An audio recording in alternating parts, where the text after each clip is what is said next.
সুপ্রভাত। আজকে মনবিতা কৃষি কথা, চাষির সাথে চাষের কথা অনুষ্ঠানে একটা সম্পূর্ণ অন্য স্বাদের এপিসোড নিয়ে আসছি,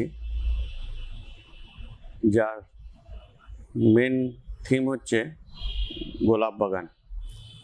গোলাপ বাগান আপনারা অনেকেই করেন বা চাষ করেন, তো সেই সম্পর্কে আপনাদের কাছে আজকে খুঁটিনাটি তুলে ধরব। আজকে আমরা সঙ্গে পেয়েছি ডক্টর সঞ্জীব মণ্ডল মহাশয়, যিনি এক বিশিষ্ট উদ্যানবিদ। কী করে এই চাষ পদ্ধতি বা গাছ লাগানো হয়ে গেলে পরবর্তীকালে তাদের পরিচর্যা কখন কি করতে হবে সেটা সম্পর্কে আমরা খুঁটিনাটি আজকে জেনে নেব। তো আমি এখন সরাসরি চলে যাব ডক্টর সঞ্জীব মণ্ডল মহাশয়ের কাছে। নমস্কার, আমি উদ্যানবিদ বলতে বিশ্বভারতীতে যে সমস্ত বাগানগুলো আছে সেগুলো মেনলি দেখাশোনা করি। আর আজকে যে মূলত যে প্রোগ্রামটা হবে সেটা হচ্ছে গোলাপের পরিচর্যা। গোলাপ এই যে শীতের শুরুতে যে গোলাপের ডাল কাটা হয় বা যেটাকে আমরা হর্টিকালচারের ভাষায় প্রুনিং বলি, সেইটা কিভাবে করতে হয় এবং তারপরের যে ব্যাপারগুলো, প্রুনিং কিভাবে করতে হয়, প্রুনিং করতে গেলে কি সাবধানতা অবলম্বন করতে হয়, কোন কোন জিনিসগুলোকে নজরে রাখতে হয়, এবং তারপরে গোলাপের গোড়ার মাটি খোঁড়া এবং তার সাথে একই সাথে আরেকটা বিশেষ গুরুত্বপূর্ণ জিনিস, সেটা হচ্ছে গোলাপের সার দেওয়া। এই তিনটে জিনিসই একই সাথে আমি আজকে বিস্তারিতভাবে বলে দেবো। হ্যাঁ, গোলাপের ডাল কাটা বা প্রুনিং নিয়ে বেসিক কয়েকটা কথা বলে নিই। গোলাপের প্রুনিং বেসিক্যালি দুটো ধরনের হয়, একটা হচ্ছে হার্ড প্রুনিং আর একটা হচ্ছে লাইট প্রুনিং। এই যে হার্ড প্রুনিং কোন গাছগুলোই করব, যে গাছগুলো একটু বয়স্ক গাছ, 3 বছর 4 বছরের বেশি গাছ, সেই গাছগুলো এবং ডাল মোটা হয়ে গেছে সেগুলো আমরা হার্ড প্রুনিং করব। আর যেগুলো একটু নতুন গাছ, মানে ধরুন 1 বছর 2 বছরের গাছ, যেগুলো ডাল অতটা মোটা হয়নি, সেগুলো আমরা লাইট প্রুনিং করব। আমরা এখন যে গাছটার সামনে বসে আছি, এই গাছটার বয়স প্রায় 8 থেকে 9 বছর। তো এটা আমরা হার্ড প্রুনিং করবো। আমি পরে আরেকটা গাছ আছে, যেখানে ছোটো গাছ আছে, আমি লাইট প্রুনিং কীভাবে করতে হয় দেখিয়ে দেবো। ডাল কাটার আগে দুটো জিনিস মাথায় রাখতে হবে। একটা হচ্ছে আমরা যে কাটছি এই যে যন্ত্রটি দিয়ে, এটা যেন ঠিকঠাকভাবে স্যানিটাইজ থাকে, কারণ ইনফেকশন কিন্তু ওই কাট এন্ডটার থেকে ইনফেকশন হওয়ার চান্স থাকে। আর দুটো জিনিস মাথায় রাখতে হবে, আমি ডালটা কাটবো কোনখানটাতে আমি কাটছি, সেটা হচ্ছে গোলাপের প্রুনিংয়ের সব থেকে ইম্পর্টেন্ট জিনিস।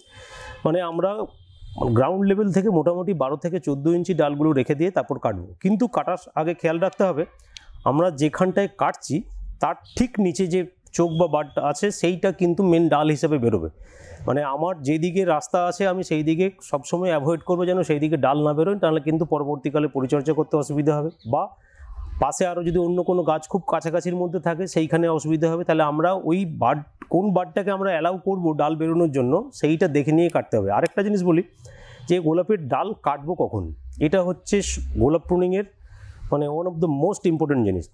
মানে এটা অনেকেই ঠিকঠাক ধারণা না থাকার জন্য অনেকে আমি দেখেছি যে এটা বর্ষার ঠিক শেষ হলো সেপ্টেম্বর মাস থেকে গোলাপের ডাল কাটতে শুরু করেন। এটা কিন্তু একদমই ঠিক নয়। খুব ভালো টাইম হচ্ছে অক্টোবরের 30 তারিখ থেকে নভেম্বরের 4 থেকে 5 তারিখের মধ্যে কেটে দেওয়া। আরও বেশি দেরি হলে যেটা হবে সেটা হচ্ছে তখন শীতটা পড়ে গেলে ডাল মানে বাডগুলো বেরোতে অসুবিধা হয়। আর যদি শীত না পড়ে তাহলে আননেসেসারি গাছের হাইটটা বেড়ে যাবে, সেই জন্য আরও আগে কাটতে বারণ করা হয়। এইটা একটু ক্লোজ করে দেখান। এই যে চোখটা আছে, আমরা এই চোখটাকে যদি নিই, আমাকে কাটতে হবে এইখানে স্ল্যান্টিং করে কাটবো, যাতে বৃষ্টির জল বা এই যে গাছে যখন জল দেওয়া হবে সেই জল যেন ওই ডালটার মাথায় না দাঁড়ায়। এই ডালটা আমরা এই যে বাডটা আছে এইটাকে আমরা নেবো, এটা কাটবো এইখানে।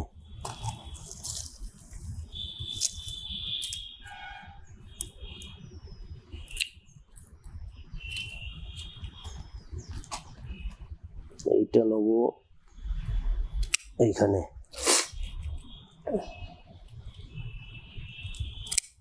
আরেকটা জিনিস, গাছ ডাল কাটার সময় খেয়াল রাখবেন, যেখানে যা শুকনো ডাল আছে সেগুলো যেন অবশ্যই কেটে বাদ দেবেন গাছ থেকে।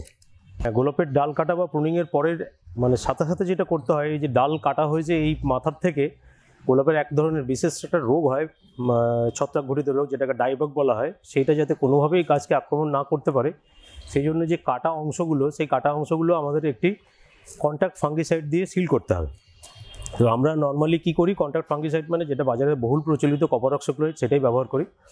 এবং এটা আমরা তৈরি করব। কিভাবে তৈরি করব? খুব ভালো হয় যে কোনো ওয়েল মিডিয়ামে এটা যদি একটা পেস্টের মতো তৈরি করে নেওয়া হয়, মিশিয়ে একটা পেস্ট তৈরি করব হোয়াইট পেট্রোলিয়াম জেলি এবং কপার অক্সিক্লোরাইড।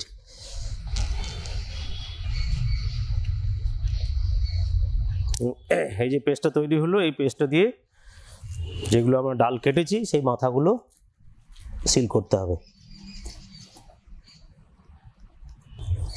আপনি যদি হোয়াইট পেট্রোলিয়াম জেলি জোগাড় করতে না পারেন, নারকেল তেল দিয়েও হবে এটা। এই দেখুন, এইটা গত বছরের কাটা, এখানে কিন্তু এখনও কপার অক্সিক্লোরাইড লেগে আছে। এটা হচ্ছে 1 বছরেরও বেশি হয়েছে, শুধুমাত্র এই ওয়েল বেসে পেস্ট বানানো হয়েছে বলেই আছে ওটা। গাছের গোড়ার থেকে মোটামুটি 5 থেকে 6 ইঞ্চি রেখে গোল করে মাটিটাকে সরিয়ে নেওয়া হয়। সরিয়ে নিয়ে দেখুন ওখানে বেয়ার যে রুটগুলো, সেই রুটগুলো কিন্তু সব বেরিয়ে আসে। গাছ যদি একটু পুরানো হয় তাহলে এটাকে 3 থেকে 4 দিন রেখে দিতে বলা হয়। রোদ কমপ্লিটলি রোদে গাছ যখন থাকে, সেই এই রোদের জন্য রোদটাকে খাওয়াতে বলা হয়। এর কারণ হচ্ছে আমাদের গোলাপে যে বিভিন্ন ধরনের সার ব্যবহার করা হয় সারা বছর ধরে, সেই জন্য গাছের মানে মাটির যে পিএইচ, সেই পিএইচটা কমে যায়। গোলাপের কিন্তু আমরা যা কিছু সার দিচ্ছি, সেটা অর্গানিক হোক ইনঅর্গানিক হোক, এর ইউজ এফিসিয়েন্সি সব থেকে বেশি হয় যখন মাটির পিএইচ 6 থেকে 7-এর মধ্যে থাকে। কিন্তু গোলাপে যেহেতু সারা বছর ধরে খাবার দেওয়া হয়, ওই জন্য পিএইচ কিন্তু নেমে যায়। সেইটার জন্যই এই মাটিটা খুঁড়ে একে ওখানে 2 থেকে 3 দিন মতো রোদে ফেলে রাখা হয়, তারপরে কিন্তু সারটা দেওয়া হয়। গাছের গোড়ার মাটি খুঁড়ে শিকড়কে সেই শিশির খাওয়ানো হয়, এটা কিন্তু সেই ব্যাপার নয়। কারণ আসল জিনিস হলো মাটির পিএইচটাকে ঠিকঠাক করা, মানে 6 থেকে মানে নিউট্রাল পিএইচ হলে গোলাপের, আমি একটু আগেই বললাম যে সার যেটা আমরা দিচ্ছি তার ইউজ এফিসিয়েন্সিটা বেশি হয়। এই শিশির খাওয়ানোর সাথে বা এর সাথে কোনো সম্পর্ক নেই এর। এই শিকড়গুলো কিন্তু বেরিয়ে আসবে সব। কিন্তু এই গাছের এই যে একদম গোড়া পর্যন্ত কিন্তু কোনোভাবেই খোঁড়া যাবে না, খানিকটা মাটি রেখে তারপর খুঁড়তে হবে। এবং আমরা সার দেবো এই ঠিক এই যে খোঁড়া আছে এই পোর্শনটাতে সারটা দেবো। কী কী সার দেবো আমি এক্ষুনি দেখিয়ে দিচ্ছি এবং বলেও দিচ্ছি। আর কাটার পরে কয়েকদিন ফেলে রাখা হয়, এর আরেকটা কারণও আছে। আপনার এই যে আমি কাটার সময় যে ছোট ছোট চোখ বা বাটগুলো দেখালাম, এই কাটার পর থেকেই কিন্তু ওগুলোর ইনিশিয়েশন শুরু হবে, মানে ওগুলো বেরোতে শুরু করবে। ওই বেরোনোর সময় যদি খাবারটা পায় তাহলে সব থেকে ভালো হয়। ওই জন্য 2 থেকে 3 দিনের মধ্যে ওগুলো ইনিশিয়েশনটা হয়ে যায়, তারপরে খাবারটা দিলে খুব ভালো। তো এবারে সারগুলো আমরা একটা জায়গায় মিক্স করে নেবো, মিক্স করে নিয়ে একসাথে দেবো।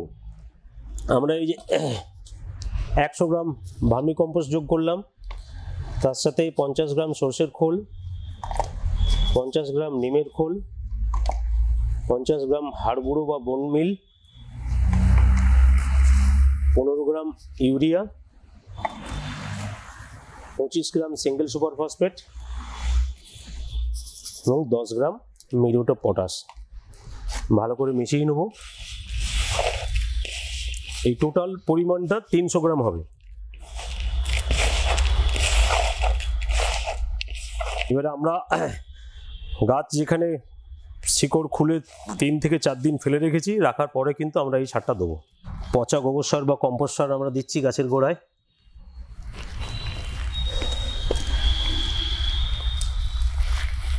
এটা আপনি পরিমাণে বেশি হলেও কোনো অসুবিধা নেই।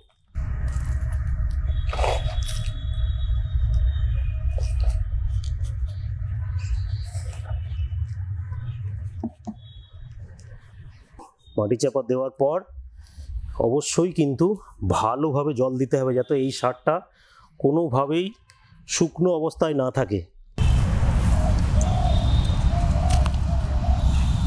সার দেওয়ার পরেই কিন্তু প্রচুর জল দিতে হবে, যাতে অন্তত মাটি গাছের শিকড় সংলগ্ন পুরো মাটি যেন ভেজা থাকে এবং যে সারটা দেওয়া হয়েছে সেই সারটা যেন ঠিকঠাকভাবে পচতে পারে এবং গাছের খাবার হিসেবে গাছ নিতে পারে। জলের অভাব হলে কিন্তু এই সময় নতুন যে ডাল বেরোবে, সেই ডালগুলো কিন্তু এই সার দেওয়া থাকবে, সেই সারের জন্য কিন্তু ডালগুলো আস্তে আস্তে শুকিয়ে মরে যাবে। জলটা কিন্তু বিশেষভাবে খেয়াল রাখতে হবে যেন গাছের গোড়া খুব ভালোভাবে ভেজা থাকে। যেভাবে দেখানো হলো সেইভাবে যদি আপনারা করেন, তাহলে এই নভেম্বরের প্রথম সপ্তাহে যদি ডাল কাটেন, আপনি ঠিক 35-40 দিনের মাথার থেকে ফুল পেতে শুরু করবেন এবং সেই ফুল কিন্তু আমরা একবারে ফেব্রুয়ারি-মার্চ পর্যন্ত কিন্তু পাবেন। গোলাপের কি কি পোকা এবং রোগ হয় সেগুলো নিয়ে একটু আলোচনা করে দিই। প্রথমে পোকাটা বলি। পোকার মধ্যে গোলাপের পাতা যখন নতুন পাতা বেরোয় সেগুলো মানে আক্রমণ হয় অনেক ধরনের পোকা। তার মধ্যে এক ধরনের লেদা পোকা আছে যেটা পাতার কানা থেকে খাওয়া শুরু করে। এই দেখুন পাতার কিনারার থেকে কানার থেকে পাতাগুলো ক্রমশ খেয়ে খেয়ে ভেতরের দিকে গেছে। এইটা হচ্ছে একদম লেদা পোকার আক্রমণ। এই লেদা পোকার আক্রমণ যেটা আমি একটু আগে বললাম যে পোকা যদি দেখা যায় তাহলে এক রকমের, এবং যদি দেখতে না পান তাহলে আর এক রকমের ওষুধ দিতে হয়। আরেকটা দেখুন এইখানে পাতার মধ্যে ফুটো আছে। এই ফুটোটা কিন্তু লেদার পোকার আক্রমণ নয়, ফুটো থাকা মানে পাতার মাঝখানে বসে পাতাগুলোকে খেয়েছে, সেটা হচ্ছে স্ক্র্যাপ বিটল, যেটা সেটার আক্রমণ। দুটোর ক্ষেত্রে যদি পোকাটা গাছে দেখতে পাওয়া যায় তাহলে ক্লোরোপাইরিফস যেটা বললাম দিতে হবে, আর যদি দেখতে না পাওয়া যায় তাহলে সিস্টেমিক ইনসেক্টিসাইড যেমন রোগর 1 ml প্রতি লিটার জলে অথবা ফিপ্রোনিল 1 ml প্রতি লিটার জলে গুলে স্প্রে করতে হবে। আর একটা হয় থ্রিপস, যেটা আপনার তাপমাত্রা একটু না বাড়লে থ্রিপসটা হয় না। অনেক সময় দেখা যায় যে কি শীতকালে নিম্নচাপের জন্য বা আকাশে মেঘ থাকার জন্য তাপমাত্রা অনেকটা নামে না, সেই সময় শীতের মাঝখানেও এই থ্রিপসের আক্রমণ হয়। দেখুন পাতাগুলো কুঁকড়ে গেছে, ছোট হয়ে গেছে এবং উপরের দিকে মানে উঠে এসছে ভাঁজ হয়ে। এইটা হচ্ছে মানে খুব ভালো বুঝতে পারার হচ্ছে এটা থ্রিপসের আক্রমণ হয়েছে। এই থ্রিপসের আক্রমণ যদি হয় তাহলে এটা ফিপ্রোনিল প্রতি লিটার জলে 1 ml গুলে আমরা স্প্রে করবো, তাহলে কিন্তু এটা ঠিক হয়ে যাবে। আর মাইট আমি এই মুহূর্তে গাছে দেখতে পাচ্ছি না। মাইটের আক্রমণ হলে এই যে পাতাগুলো যেগুলো উপরের দিকে গুটিয়ে এসছে দেখতে পাচ্ছেন, মাইটের আক্রমণ হলে কিন্তু পাতাগুলো নিচের দিকে গুটোবে। এটাই হচ্ছে থ্রিপস এবং মাইটের পার্থক্য। মানে ঠিকঠাকভাবে ওষুধ যদি না দিতে পারেন তাহলে কিন্তু কোনো মানে কাজ হবে না। কারণ যদি থ্রিপসের মানে মাইটের যদি আক্রমণ হয় তাহলে কিন্তু আমাকে অ্যাকারিসাইডই দিতে হবে, অন্য কোনো ইনসেক্টিসাইড দিয়ে কিন্তু সে মানে মাইট কিন্তু মরবে না। যদি পাতার নিচের দিকে গুটোয় তাহলে বুঝতে পারবেন যে মাইট হয়েছে, সেই ক্ষেত্রে আমরা অ্যাবাসিন বা কাসিন প্রতি লিটার জলে 1 ml গুলে স্প্রে করবো। গোলাপের যে রোগগুলো হয় তার মধ্যে এইটা খুব ভয়ঙ্কর। এটাকে পাতার ছোপ দাগ রোগ বলা হয় বা লিভ স্পট বলা হয়। দেখুন পাতাগুলো আস্তে আস্তে হলুদ হয়ে এসছে এবং এই হলুদ হওয়ার পরে মাঝখানে পুরো যখন হলুদ হয়ে যাবে মাঝখানে কালো কালো স্পট পড়বে এবং পাতাগুলো ঝরে গাছ থেকে পড়ে যায়। এই রোগ হলেই কিন্তু আপনাকে যে কোনো সিস্টেমিক ফাঙ্গিসাইড আপনাকে গাছে স্প্রে করতে হবে। খুব ভালো হয় যদি ব্যাভিস্টিন বা কার্বনডাজিম যদি স্প্রে করেন 2 থেকে 2.5 গ্রাম প্রতি লিটার জলে, অথবা কম্বাইন যে ফাঙ্গিসাইডগুলো পাওয়া যায় এখন বাজারে, মেটালাক্সিল প্লাস ম্যানকোজিব, যেগুলো বাজারে আপনি টাটা মাস্টার সাপ এই নামে পাবেন, এগুলো আপনার লিটারে 1 গ্রাম করে গুলে স্প্রে করলে ঠিক হবে। এরপরে আসি গোলাপের ডাইব্যাক রোগ। ডাইব্যাক রোগটা কিন্তু গাছের ডাল কাটার পর থেকেই শুরু হয়। যাতে ডাইব্যাক রোগ না হয় তার জন্য আমরা ডাল কাটার পরেই একটা মানে কন্ট্যাক্ট ফাঙ্গিসাইড ব্যবহার করি। দেখুন ডাল কাটার পরে মুখে লাগানো আছে, যেটা আপনার কপার অক্সিক্লোরাইড বা ব্লাইটক্স আপনার যে কোনো ওয়েল মিডিয়ামে গুলে মানে তেল বা পেট্রোলিয়াম জেলির সাথে গুলে লাগানো হয় যাতে জলে নষ্ট না হয়। কিন্তু দেওয়া সত্ত্বেও দেখুন এটাতে মানে হয়েছে ডাইব্যাক আস্তে আস্তে মাথার থেকে শুরু হয় এবং গাছের গোড়া পর্যন্ত চলে গিয়ে কিন্তু পুরো গাছটাকে নষ্ট করে দিতে পারে। তো সেই ক্ষেত্রে ডাইব্যাক হলে আমাদের সাথে সাথেই যেটা করা হয়, ওইখানে যা প্রোটেকশন দেওয়া আছে এরপরে আমাদের গাছে কোনো মানে কন্ট্যাক্ট কোনো ফাঙ্গিসাইড স্প্রে করতে হয়, যেটা কপার অক্সিক্লোরাইড বা ব্লাইটক্স বাজারের নামে পাওয়া যায়। সেটা আপনার প্রতি লিটার জলে 4 গ্রাম মতো গুলে পাতায় স্প্রে করতে হয়।